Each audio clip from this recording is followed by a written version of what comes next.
wanted to share a bit of a story with you all. So a few years ago when I was starting up my online business, I'd got to a position where I had a really nice sports car. It was a BMW, and I decided to get rid of it for if you will, a lesser car.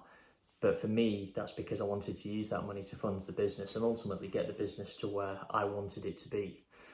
And it's funny because when I sold that BMW and downgraded the car per se, I noticed the amount of people who smirked at me because they thought I was worse off, or they looked down on me because they thought somehow my life was falling apart because I'd downgraded my car.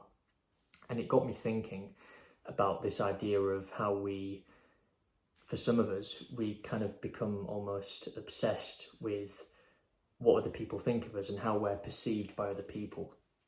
And quite frankly, I'm at a point in life now where I couldn't give a shit what anybody thinks, because there's no reason to. Because quite frankly, yes, people may care in the moment, people may care about talking negatively about you or how you're being perceived because it's the sexy thing to talk about in a conversation to the friends, but it doesn't last. It may last a few seconds, may last a few weeks, but that's about it. It dies off after a period of time.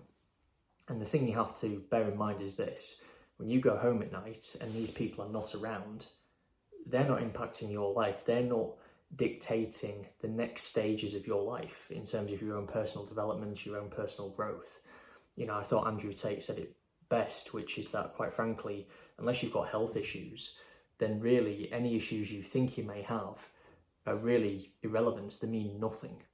And to me, the way I like to look at that, particularly when it comes to how I'm perceived, is that quite frankly, if the people who are judging me negatively are not part of my life whatsoever, they don't dictate how I live my life, what I choose to do next. I have no understanding of my long-term goals as a person outside of everything, then why should I care what they think? Their opinion, quite frankly, means nothing, because it provides no value whatsoever other than to just inflate their own ego, or quite frankly, just to meet their own personal insecurities, because quite frankly, I'm doing things that they're not. I am taking risks that they're not. I am living my life in a way that is on my own terms, not theirs.